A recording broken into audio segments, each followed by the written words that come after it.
Hello बच्चों। तो कैसे हो आप लोग? आई होप आप बहुत अच्छे होंगे।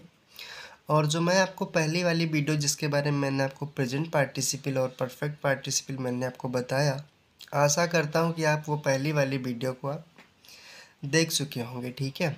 और ये जो परफेक्ट पार्टिसिपल जो होता है, उस परफेक्ट पार्टिसिपल को मैं पढ़ाऊँगा। और परफेक्ट पार्टिसिपल जो हमने आपको पढ़ाया था उसी का आज पार्ट 2 है। ठीक है।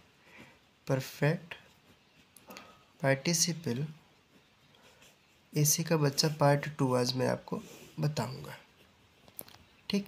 और पार्ट 2 में कुछ रूल्स रह गए थे, है ना। उसके नियम बता देता हूँ कि इसमें कौन से रूल छूट रहे थे। ठीक है। तो पहली वाली बात करता हूँ कि जो पहली वाली वीडियो है उसको तो आप देख चुके हो, उसमें कोई दिक्कत नहीं होगी। मैंने बताया था कि जो परफेक्ट पार्टिसिपल होता है कि जो हैविंग के साथ वर्ब की थर्ड फॉर्म लगाते हैं और आप जो है उसका परफेक्ट पार्टिसिपल बनाते थे, है ना। हैविंग का प्रयोग करके वर्ब की थर्ड फॉर्म लगाते थे। ठीक। तो मैं बात कर लेता हूँ कि रूल इसका जो पार्ट 2 है, परफेक्ट पार्टिसिपल का पार्ट 2, इसमें 2 रूल्स हैं बच्चा। और ध्यान से देख लो, अच्छे समझ में आ जाएगा। ठीक। रूल नंबर 1 की मैं बात करता हूँ। तो इसमें जो रूल नंबर 1 कहता है कि जब 2 वाक्य दिया हो, जब 2 वाक्य दिया हो और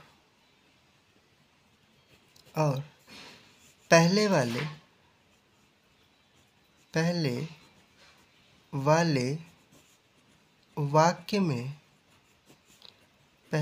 वाक्य में वर्ब टू बी आ जाए। ये टू बी एक वर्ब होती है बच्चा, आपको पता है कि नहीं पता है?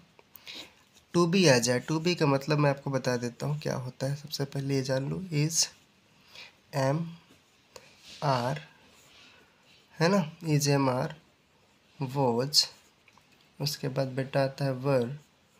ये सब अगर आपको दिया हो, और भी आते हैं वर्ब टू बी के अंदर, is, am, are, was, were, be, been, being भी आता है। ठीक। तो अगर वर्ब टू बी आया हो सेंटेंस में, मैंने लिखा है जब 2 वाक्य दिया हो और पहले वाले वाक्य में ये वर्ब टू बी, वाज, वर, ये सब आ जाए और उसके इसी के जस्ट बाद वर्ब टू बी के जस्ट बाद या तो आपको बच्चा नाउन दिखेगा और या तो फिर आपको एडजेक्टिव दिखेगा। ठीक। तब आप उसको सिंथेसिस कैसे बनाओगे, ये बात आती है। तो जो सेंटेंस है, जैसे मैंने सेंटेंस लिखा कि आई वॉज हंग्री, ये मैंने लिखा आई वॉज हंग्री। फिर मैंने लिखा आई टूक माई फूड। ठीक। टूक का मतलब होता है लेना, है ना। टेक वाला होता है भाई, टेक उसी की थर्ड फॉर्म बेटा। ठीक है। तो लिखा है आई वॉज हंग्री। अब ध्यान से देखोगे तो यहाँ जो पहला वाला वाक्य है, देखो लिखा है जब 2 वाक्य दिया हो। देखो पहला वाला वाक्य ये रहा और दूसरा वाला वाक्य ये रहा। तो मैंने कहा जब 2 वाक्य दिया हो और पहले वाले वाक्य में टू बी आ जाए, तो टू बी देखो पहले वाले वाक्य में आया और उसके जस्ट बाद मैंने कहा या तो नाउन आएगा बच्चा या तो एडजेक्टिव आएगा, है ना। उसके बाद क्या आएगा टू बी के बाद, या तो नाउन आएगा या तो एडजेक्टिव आएगा। तो ध्यान से देखो, ये लिखा है हंग्री। हंग्री क्या है, नाउन है कि एडजेक्टिव है? एडजेक्टिव है आपका। ठीक है। तो आप इसको सिंथेसाइज कैसे करोगे, कैसे बनाओगे बच्चे? तो ध्यान से मेरी बात देखो, क्या करना है कि आपका बीइंग का प्रयोग करना है। किसका प्रयोग करोगे? Being, BEING। ठीक। बीइंग का प्रयोग करना है और उसके बाद आपको लिखना है हंग्री। ठीक। उसके बाद लिखना आई टूक माई फूड। ये ऐसे बनाओगे। बी का मतलब होता है होना। ठीक है। बी का मतलब क्या होता है? होना। ठीक। और जो बीइंग होता है, जो बीइंग ये लगाया मैंने, इसका मतलब होता है होने के कारण। होने के कारण। तो मतलब बीइंग हंग्री मतलब भूखा होने के कारण। आई टूक माई फूड, मैंने फूड लिया, खाना लिया, भोजन लिया। ठीक है। तो ये पहला रूल्स हो गया है। बात समझ गए मैंने क्या बताया? और फिर इसका 2 रूल्स होता है। दूसरा रूल्स देखें, उसकी बात कर लेता हूँ मैं, रूल नंबर 2 की। ठीक, रूल नंबर 2 की बात कर लेता हूँ कि रूल नंबर 2 क्या कहता है। कहता है कि यदि पार्टिसिपल वाला वाक्य पैसिव वॉइस में दिया हो तो उसे सिंपल सेंटेंस बदलते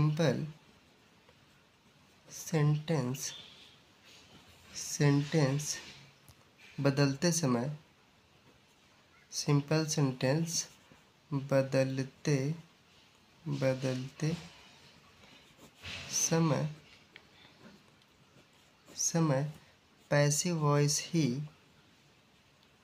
पैसिव वॉइस ही बनेगा।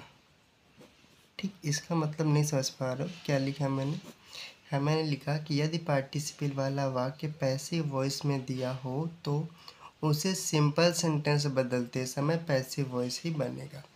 पहले जान लो कि पैसिव वॉइस होता क्या है और कैसे पहचानोगे कि पैसिव वॉइस क्या है।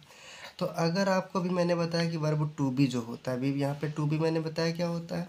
अगर इसी वर्ब टू बी के जस्ट बाद, है ना बच्चा, इस टू बी के जस्ट बाद अगर वर्ब की थर्ड फॉर्म लगा हो, ठीक, वर्ब टू बी के बाद, है ना, वर्ब टू बी के बाद वर्ब की थर्ड फॉर्म लगा हो तो समझ जाना कि सेंटेंस कैसा है आपका, पैसिव वॉइस है।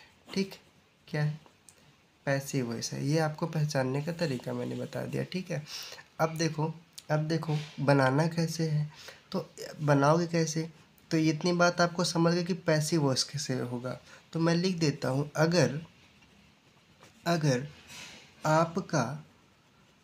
आपका सेंटेंस पैसिव वॉइस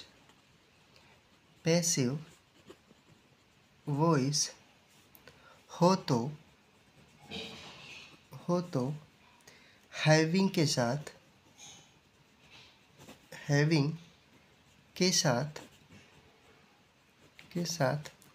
बीन लगा दो। ठीक, लगा दो। ये मैंने लिखा कि यदि पार्टिसिपल वाला वाक्य पैसिव वॉइस में दिया हो तो उसे सिंपल सेंटेंस बदलते समय पैसिव वॉइस में ही बनेगा या फिर बनाते हैं। ठीक है, फिर मैंने कहा बच्चा कि पैसिव वॉइस पहचानोगे कैसे, कि अगर आपका टू बी कहीं दिया हो और टू बी के बाद अगर वर्ब की थर्ड फॉर्म आती है तो उसको क्या बोलेंगे, पैसिव वॉइस बोलेंगे। ठीक है, पैसिव वॉइस। और फिर मैंने कहा कि अगर आपका सेंटेंस पैसिव वॉइस है तो हैविंग के साथ बीन लगा देते हैं तो आपका सिंथेसिस बन जाता है। फॉर एग्जांपल की मैं बात करूं बच्चा, कि एग्जांपल देख लेते हैं कि कैसे आप पहचानोगे। ठीक, तो मैं सेंटेंस लिखा ही वॉज पनिश्ड, जैसे मैंने लिखा ही वॉज पनिश्ड, ठीक, बाय हिज टीचर,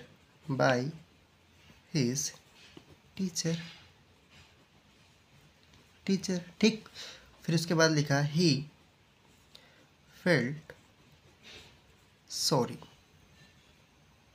ठीक, ही फेल्ट सॉरी, ये मैंने लिख दिया। इसका मतलब है he was punished by his teacher, वह अध्यापक के द्वारा पीटा गया। ही फेल्ट सॉरी, इसको शर्मिंदगी महसूस हुई। ठीक है, उसे शर्मिंदगी महसूस हुई। अब ध्यान से देखो, जो पहला वाला क्लोज है बच्चा, ही वॉज पनिश्ड, इसमें देखो ये वॉज लिखा है। वॉज क्या है, वर्ब टू बी है, और इस टू बी के बाद बच्चा देखो वर्ब की थर्ड फॉर्म है, तो इसका मतलब सेंटेंस पैसिव वॉइस हो गया। अब ये पैसिव वॉइस हो गया, अब क्या बनाना है, इसका सिंथेसिस बनाना है। अब जब आप इसका सिंथेसिस बनाओगे तो क्या करना पड़ेगा, मैंने लिखा कि हैविंग के साथ बीन लगाते हैं। तो क्या करना है, सबसे स्टार्टिंग में सबसे पहले लिखेंगे हैविंग, ध्यान से देखना, फिर हम लिखेंगे बीन, हैविंग बीन, फिर हम लिखते हैं पनिश्ड, ठीक है, पनिश्ड बाय हिज टीचर लिख लेना। उसके बाद लिखा है ही फेल्ट सॉरी, हमने लिखा है ही फेल्ट सॉरी, ये बन गया। समझ आया कि नहीं आया बताना कमेंट बॉक्स में, ठीक है बच्चे।